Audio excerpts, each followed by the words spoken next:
मुझे एक बात समझ में नहीं आ रही कि शुभमन गिल को टेस्ट कैप्टन किस आधार पे बनाया गया है, जबकि उसका सेना देशों में अगर यदि मैं एवरेज निकालूं तो 26 का है, और आश्चर्य की बात सुनेंगे, भुवनेश्वर कुमार का 30 का है।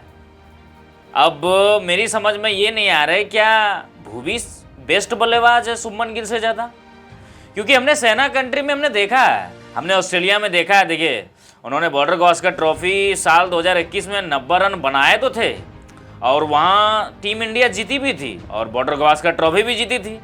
लेकिन उसके बाद क्या हुआ कि उनके आंकड़े जो हैं वो अच्छे नहीं हैं, उनके आंकड़े अच्छे नहीं। हमने इस साल भी बॉर्डर गावस्कर ट्रॉफी में देखा तो उनके बल्ले से हमने बहुत अच्छा परफॉर्मेंस नहीं देखा। हम इंग्लैंड में देखे तो वहाँ भी बहुत अच्छा परफॉर्मेंस नहीं दिखा था। हम साउथ अफ्रीका में देखे, वहाँ भी उनका परफॉर्मेंस नहीं देखा। ओवरऑल अगर यदि मैं देखूँ तो वो 26 के एवरेज के साथ सेना कंट्रीज में रन बनाया है, और बीसीसीआई ने उन्हीं को कैप्टनसी दे दिया है। और अमूमन हम देख रहे हैं कि सोशल मीडिया पर कंपैरिजन शुरू हो गया है कि जब एज 25 का था विराट कोहली तो उनको कैप्टनसी मिला था, यहाँ शुभमन को कैप्टनसी मिली है। मेरी बात क्लियर कर दूं पहले एक बात, कि जब विराट कोहली 25 साल का था ना गुरु, तो उन्होंने सेना कंट्री में 100 लगा दिया था। डेब्यू मैच में ही ऑस्ट्रेलिया के खिलाफ मेलबर्न क्रिकेट ग्राउंड पर 100 लगाया था उन्होंने।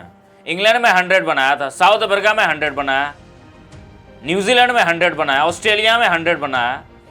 तो जब वो 25 साल का था ना, तब उन्होंने सेना कंट्री में 100 बना दिया था, और उनको प्रदर्शन के आधार पर टीम की कैप्टनसी मिली थी MS धोनी के बाद। लेकिन यहाँ शुभमन गिल तो सेना कंट्री में एक भी सेंचुरी भी नहीं मारे हैं, और 26 के एवरेज के साथ रन बनाए हैं। तो मेरी ये समझ से परे है कि आखिर उनको किस आधार पर कैप्टनसी दी गई है। देखिए, हम जसप्रीत बुमराह को कैप्टनसी दे सकते थे, लेकिन उसका सबसे बड़ा रीज़न ये है कि उनकी इंजरी। लगातार जब भी बुमराह खेलता है तो उसको इंजरी का शिकार होता है, और फास्ट बॉलर को तो अमूमन रहता ही है इंजरी। चाहे कोई भी फास्ट बॉलर हमने देखा है ओवरऑल, तो उनको इंजरी का शिकायत तो रहता ही है। लेकिन सबसे बड़ी बात यह है कि शुभमन गिल को जो कैप्टनसी दिया गया है वो मेरे ख्याल से तो कहीं से भी सही नहीं लगता, क्योंकि एक बल्लेबाज के तौर पर जब तक आप बेस्ट नहीं देते हैं अपने कंट्री के लिए, तब तक आप कैप्टनसी के तो अधिकार नहीं है। अब पता नहीं बीसीसीआई से उन्होंने कौन सी सेटिंग कर रखी है जो उनको कैप्टनसी मिल गया, ये मेरी तो समझ से परे है। बाकी अगर यदि मैं साउथ अफ्रीका देखूं, उन्होंने जब पिछला दौरा किया तो वहाँ भी उनके बहुत अच्छे रन नहीं बने। आलम ये हो गया था कि उनको टीम से ड्रॉप करने की बात हो गई थी, ऑस्ट्रेलिया में भी ड्रॉप करने की बात हो गई थी, क्योंकि जब इंपॉर्टेंट फेस आता है तो उनका रन नहीं बनता है। देखिए, फ्लैट पिचेस पे रन कोई भी बना सकता है, कोई भी ऐरा गहरा बल्लेबाज आएगा रन बना लेगा।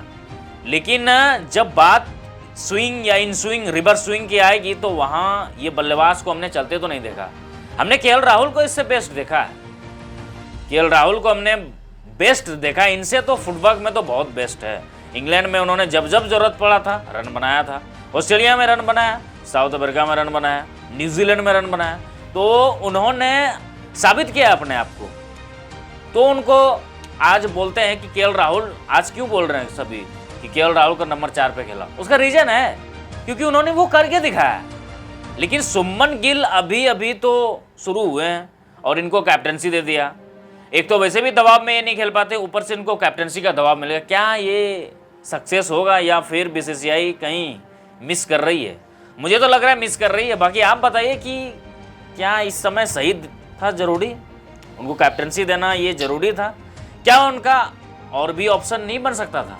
क्योंकि उनके पास केएल राहुल भी है, ऋषभ पंत भी है। हालांकि ऋषभ पंत को वॉइस कैप्टन बनाया गया है, लेकिन मैं समझता था कि हकदार तो वही थे, उन्हीं को कैप्टनसी मिलनी चाहिए थी, क्योंकि शुभमन गिल पर आप ज़्यादा दबाव नहीं डाल सकते। और अभी अभी तो ये उभरता हुआ सितारा हुआ है, तो अभी भी अगर यदि दबाव ले लिया तो फिर मुझे नहीं लगता कि आगे जो चाल चली है, उन्होंने बीसीसीआई ने चाल चली है शुभमन गिल को अगला विराट कोहली बनाने की, तो अगर यदि यहाँ से ज़्यादा दबाव देंगे तो बंदा निखरता नहीं है। देखिए, विराट कोहली जैसा बंदा जनरेशन में एक आता है, तो आप इतनी आसानी से कैसे सोच लेंगे कि शुभमन गिल विराट कोहली बन जाएंगे इतनी आसानी से?